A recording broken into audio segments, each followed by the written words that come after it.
Halo teman-teman, kembali lagi bersama saya pemateri dari eh, digitalisasi perdagangan dan keuangan. Oke, langsung saja tidak berlama-lama saya akan membahas judul yang ada di layar ini. Semoga Anda bisa memahami apa yang saya jelaskan. Langsung saja saya bahas latar belakang.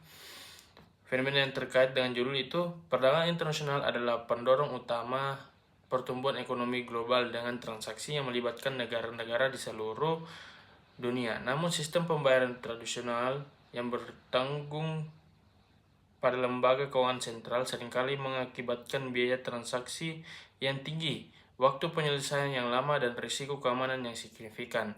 Terlebih lagi, ketidakcocokan sistem pembayaran antar negara menambahkan kompleksitas dalam menyelesaikan transaksi internasional.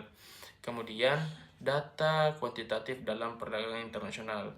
Menurut data dari Bank Dunia, volume perdagangan global pada tahun 2022 mencapai sekitar 28, triliun dolar dengan nilai transaksi internasional semakin meningkat setiap tahunnya. Namun, meskipun volume perdagangan terus berkembang, sistem pembayaran tradisional tetap menanggung biaya tinggi dan waktu transaksi yang sering memakan waktu hingga beberapa hari. Sebagian contoh, biaya pengiriman uang internasional melalui sistem pembayaran tradisional bisa mencapai 6-10% dari total transaksi. Kemudian, mengapa kita perlu membahas topik ini? Topik mengenai penggunaan blockchain dalam sistem pembayaran perdagangan internasional perlu dibahas karena potensi revolusionernya dalam mengatasi masalah yang ada. Adopsi blockchain dalam mempercepat transaksi internasional, mengurangi ketergantungan para perantara, dan meningkatkan keamanan serta transparansi. Selain itu, dengan semakin banyaknya negara-negara yang mengembangkan kebijakan untuk mengintegrasikan teknologi blockchain serta meningkatnya adopsi cryptocurrency, diskusi mengenai tantangan, manfaat, dan risiko penggunaan blockchain menjadi sangat relevan. Oke, kita masuk ke slide selanjutnya. Jadi ada beberapa permasalahan-permasalahan yang harus kita bahas. Kemudian di sini kita ada juga tinjauan pustaka dari apa yang kita akan bahas. Jadi, blockchain adalah teknologi buku besar terdesentralisasi yang pertama kali diperkenalkan oleh Satoshi Nakamoto oleh Bitcoin pada tahun 2008. Teknologi ini menawarkan transparansi, keamanan, dan efisiensi yang menjadikan solusi potensial untuk berbagai industri, termasuk sektor keuangan atau Tapscode pada 2016. Blockchain telah berkembang dari lebih dari sekedar cryptocurrency dan kini digunakan dalam berbagai sektor lain. Jadi, Satoshi Nakamoto terbaik. Blockchain mengurangi biaya dan waktu transaksi dengan menghilangkan perantara dan meningkatkan keamanan melalui kriptografi. Menyebutkan blockchain dapat mempercepat transaksi internasional dan meningkatkan transparansi yang mengurangi potensi penipuan. Kemudian, blockchain menawarkan efisiensi, namun tantangan besarnya adalah regulasi yang tidak seragam di berbagai negara. Oke, ini yang paling kalian tunggu-tunggu teman-teman. Jadi kita akan masuk ke pembahasan. Pembahasan pertama itu kita akan bahas pengantar blockchain. Oke. Jadi di sini saya akan menyebutkan apa itu blockchain. Blockchain itu adalah teknologi buku besar yang terdesentralisasikan yang mencatat transaksi secara aman dan transparan serta perantara menggunakan kriptografi untuk memastikan integritas data.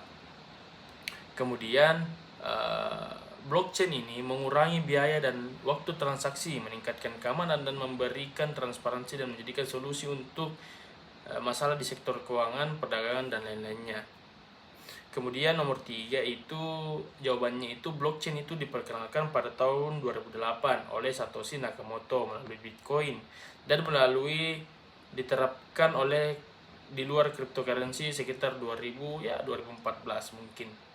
Kemudian pertanyaan nomor 4 itu jawabannya yaitu blockchain diterapkan di sektor keuangan, logistik, masalah trade lines oleh IBM, kesehatan, dan pemerintah. Kemudian nomor 5 itu blockchain pertama kali dikembangkan oleh Satoshi Nakamoto dan kini digunakan oleh perusahaan teknologi, bank, dan pemerintah di seluruh dunia. Yang keenam itu jawabannya adalah blockchain itu memastikan keamanan dengan kriptografi dan mekanisme konsensus yang memungkinkan transaksi diverifikasi oleh berbagai pihak di jaringan tanpa bisa dimanipulasi. Jadi aman banget ini cryptocurrency. Oke, kita akan membahas lebih dalam lagi tentang ini judul ini. Kemudian kita beralih ke materi yang kedua.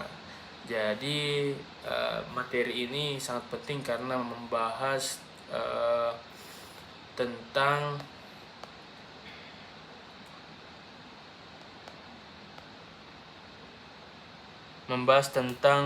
ini blockchain dalam mengatasi masalah pembayaran dan perdagangan internasional. Jadi pertanyaan pertama itu, apa yang dimaksud dengan peran blockchain dalam mengatasi masalah pembayaran perdagangan internasional? Nah, jadi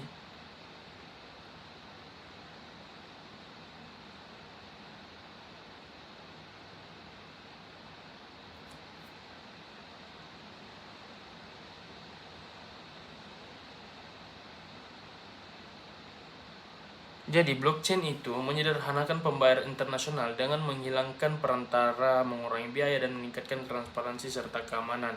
Makanya itu blockchain itu dapat mengatasi masalah pembayaran perdagangan internasional karena dia dapat mempercepat transaksi tanpa adanya perantara. Kemudian yang pertanyaan nomor 2 itu, mengapa blockchain dianggap dapat mengurangi biaya dan waktu transaksi dalam pembayaran lalu lintas?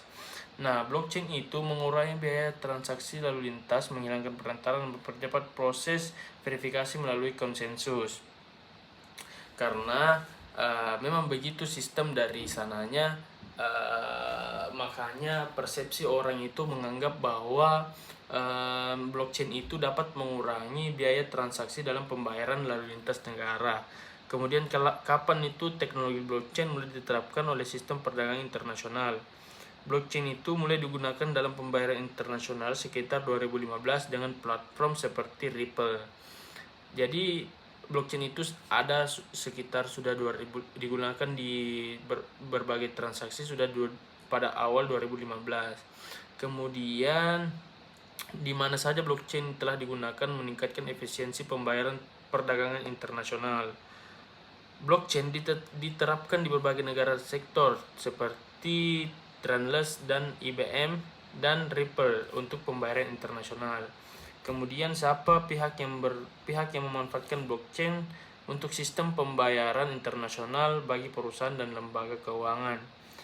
Perusahaan seperti IBM, Ripple, serta bank besar seperti JPM Morgan, Chase, dan HSBC memanfaatkan blockchain untuk pembayaran internasional.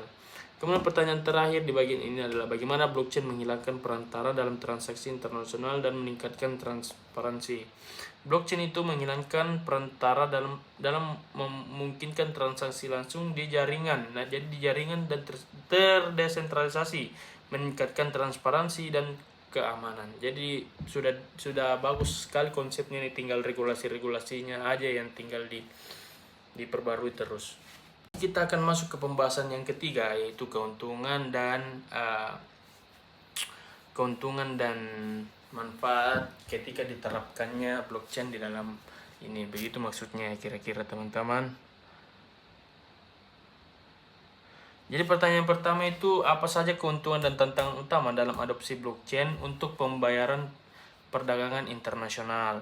Jadi keuntungan blockchain termasuk efisiensi biaya, kecepatan transaksi, dan transparansi. Tantangan mencakup masalah regulasi, skalabilitas, dan adopsi yang lambat. Jadi keuntungannya itu cepat, tapi tantangannya itu regulasinya yang menghambat. Terus, mengapa banyak perusahaan dan lembaga keuangan tertarik untuk mengadopsi blockchain dan pembayaran lintas negara? Karena itu tadi, keuntungan di dalam blockchain itu sangat menguntungkan bagi perusahaan, apalagi perusahaan yang ingin lintas negara. Jadi biaya transaksi yang rendah dan kecepatan dari transaksi tersebut. Terlebih lagi keamanan dari blockchain itu sangat aman. Kemudian kapan adopsi blockchain mulai terlihat di sektor pembayaran internasional dan seberapa cepat teknologi ini berkembang? Adopsi blockchain mulai meningkat sejak 2015 dengan teknologi yang semakin berkembang pesat dalam beberapa tahun terakhir. Kemudian, di negara kawasan mana adopsi blockchain dalam pembayaran perdagangan internasional paling berkembang?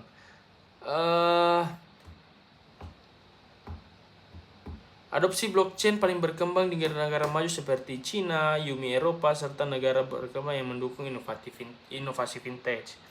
Perusahaan kemudian yang kelima, siapa saja yang terlibat dalam pengembangan ini? Jadi perusahaan fintech, bank besar seperti JP Morgan dan platform blockchain seperti Ripple dan Stellar terlihat dalam adopsi ini.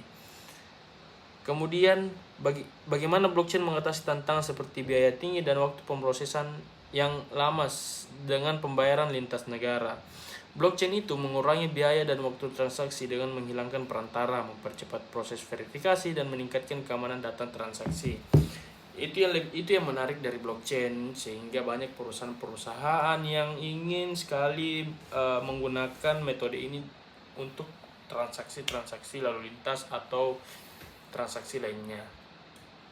Kesimpulan saya adalah semua blockchain itu sangat berguna bagi perusahaan. Kalau saran saya itu semoga banyak perusahaan yang menggunakan metode ini. Kurang lebihnya mohon dimaafkan. Assalamualaikum warahmatullahi wabarakatuh.